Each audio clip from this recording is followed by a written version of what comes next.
O Brasil inteiro está comentando nessa quarta-feira sobre a vergonha que a primeira-dama, Janja, fez o governo brasileiro passar na China por conta de uma fala que ela fez em um evento em que sequer deveria ter falado.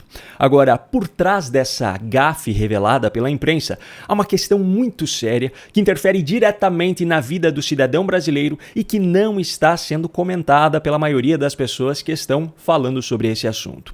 Neste vídeo eu vou falar justamente sobre o perigo oculto por trás dessa história. Mas antes de chegarmos lá, precisamos analisar a sequência dos acontecimentos para entender tudo o que aconteceu. Primeiro, quem trouxe essa informação foi o pessoal da Globo News, aqueles que sempre sabem de tudo, não tanto quanto o onipresente, o Führer brasileiro Alexandre de Moraes, pois ele é o conhecimento, ele é a lei. Mas o pessoal da Globo News tem via direta de contato com o governo, então sempre fica sabendo de tudo primeiro. O fato ocorrido na China foi relatado inicialmente por Andréa Sadi e Valdo Cruz em uma matéria no portal G1, mas eu prefiro trazer aqui o vídeo do relato de outra militante da emissora, Natuza Neri, pois ele já vem acompanhado das críticas feitas em cima da atitude de Janja. Veja só. Era um evento na presença de Xi Jinping, de Lula, de integrantes do governo. Janja estava presente e não estava prevista fala, não tinha previsão de fala de ninguém. Em dado momento, segundo o relato da Andréa e do Valdo, Janja pede a palavra e faz uma crítica ao TikTok, que é uma plataforma chinesa. E no meio dessa crítica ela diz o seguinte, que plataformas, que as Big Techs estão dando muito discurso para a extrema-direita. A extrema-direita se vale dessas plataformas, dessas Big Techs, para propagar os seus discursos extremistas. Só que essa frase de Janja acabou causando, segundo o relato da reportagem da Andréa e do Valdo, constrangimento e, de fato, provocou constrangimento. Em primeiro lugar, e eu vou fazer uma tradução do constrangimento com a minha avaliação disso, e depois eu quero tratar de um outro aspecto que foi o conhecimento desse fato. Em primeiro lugar, numa situação em diplomacia, se lá está previsto a fala, a pessoa tem que falar. Se não está previsto fala, não tem que falar. É uma quebra diplomática, uma quebra do protocolo fazer qualquer coisa diferente na casa dos outros. Sabe quando a gente aprende desde pequeno que a gente não pode fazer na casa dos outros algo que possa incomodar o dono ou a dona da casa? Em diplomacia, isso é levado ao paroxismo, ou seja, à extremidade, ao exagero. Não se pode, porque isso pode causar arestas, isso pode atrapalhar alguma negociação ou isso pode incomodar bastante o anfitrião, o que foi o caso, segundo o relato de pessoas do governo, ouvidas pela Sadi e pelo Valdo. Por que Janja pediu a palavra? E por que pediu a palavra para tropeçar ou escorregar numa casca de banana? É função de um integrante do governo? Não. Atrapalhar o protocolo? Não. Muito menos de uma primeira-dama. Vamos pensar aqui em outros parceiros de presidentes ou chefes de Estado. Você vai imaginar, por exemplo, vamos pegar aqui Angela Merkel, que foi a mulher mais poderosa do mundo durante o período em que governou a Alemanha. O marido de Angela Merkel, o discretíssimo professor de física quântica, nunca apareceu quebrando o protocolo e pedindo a palavra quando não estava previsto palavra de ninguém. Vamos para um outro, Hillary Clinton, que já era uma política tradicional dos Estados Unidos, casada com o então presidente Bill Clinton.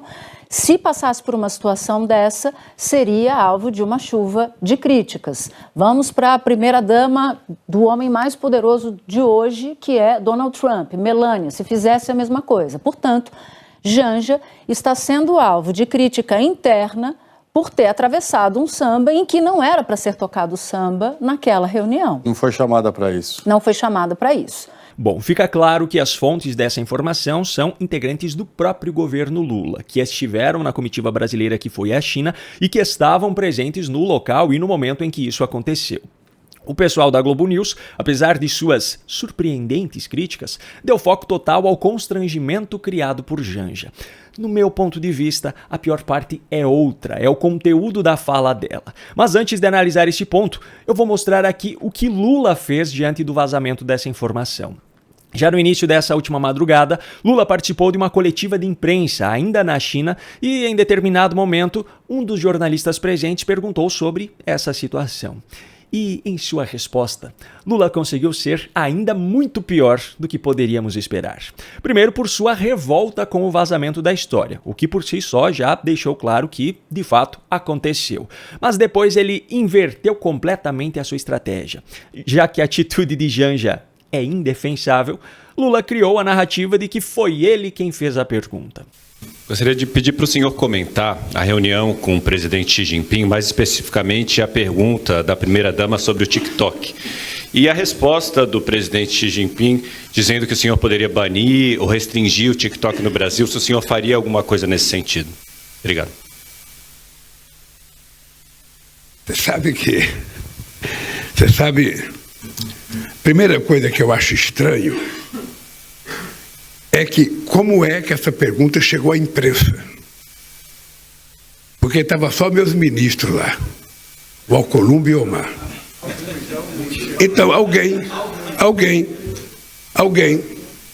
teve a pachorra de ligar para alguém e contar uma conversa que teve num jantar em que era uma coisa muito, mas muito confidencial e uma coisa muito pessoal.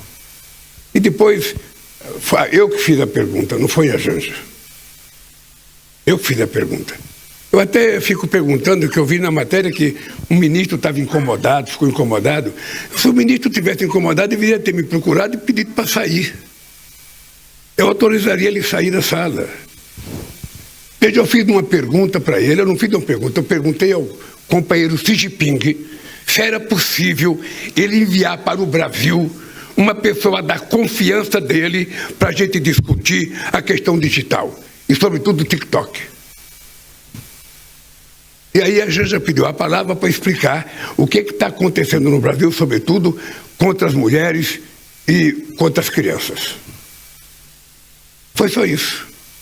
Só que na sequência dessas desculpas, Lula entrou no assunto que é o ponto-chave de toda essa história. Olha só. E ele disse uma coisa que era o Brasil tem o direito de fazer a regulamentação.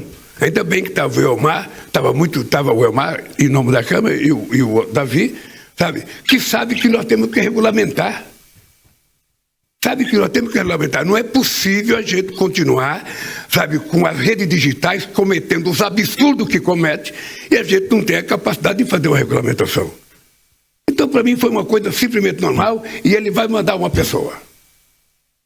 Isso que importa, ele vai mandar uma pessoa especialmente para conversar conosco sobre o que a gente pode fazer, nesse mundo digital. É isso que aconteceu. Nada mais do que isso. Pois é, a velha história da regulação das plataformas digitais é o ponto central dessa discussão. Só que o que aconteceu na China é a prova de que a intenção de Lula, Janja e aliados é muito pior do que eles tinham demonstrado até então.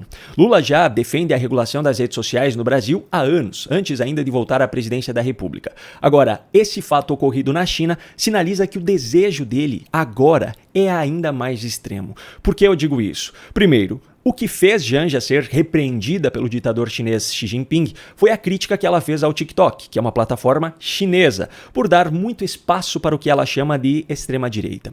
Veja só, a China já é um dos países com o menor nível de liberdade de expressão no mundo. O regime comunista chinês já é extremamente autoritário, censurador e perseguidor de opositores. Ao criticar a plataforma chinesa, Janja mostra que o que ela quer implantar no Brasil é ainda mais extremo, porque ela considera que o que acontece na China não é suficiente. A fala dela faz parecer que sua intenção é de simplesmente banir qualquer opositor das redes sociais. E o segundo ponto, Lula revela que pediu ao regime comunista chinês que envie um especialista ao Brasil. E essa pessoa virá, para que o governo brasileiro aprenda a ser ainda mais autoritário do que já é. Tudo isso nos leva a crer que a pressão do PT para finalmente conseguir controlar tudo que acontece na internet no Brasil, tornando-se na prática o dono da verdade, deve ser ainda maior de agora em diante. As eleições presidenciais já são no ano que vem, e Lula sabe muito bem o quanto as redes sociais prejudicam os seus planos de reeleição, pois ali todas as suas narrativas mentirosas são destruídas. No entanto, se fosse apenas do governo esse interesse, a situação ainda não seria tão grave. O problema é que os ministros do Supremo Tribunal Federal, quase que de forma unânime, defendem essa mesma pauta. E no caso deles, o poder da canetada é ainda maior do que o do próprio presidente da República. Agora, apesar de toda a gravidade dessa situação, tem um detalhe muito importante, que é a chave para impedir que isso aconteça. Como disse certa vez Ulisses Guimarães, a única coisa que mete medo em político é o povo. O governo é formado por políticos, o Supremo se tornou um poder político, segundo seu próprio presidente, e o povo brasileiro, meus amigos, o povo brasileiro está mais acordado do que nunca. A nossa liberdade jamais será cerceada. Antes de finalizar o vídeo, me permita apenas lembrar aqui que eu estou concorrendo pela primeira vez ao prêmio IBEST, na categoria Influenciador de Política. Como eu já disse em outro vídeo, eu não vou pedir o seu voto, pois na minha visão você deve votar em quem você acha que merece. Agora, se por acaso você quiser votar na minha pessoa, por conta do conteúdo aqui do canal, basta apontar a câmera do seu celular para o QR Code que está aparecendo na tela, ou então acessar o link que está aqui na descrição do vídeo. Um grande abraço e até a próxima.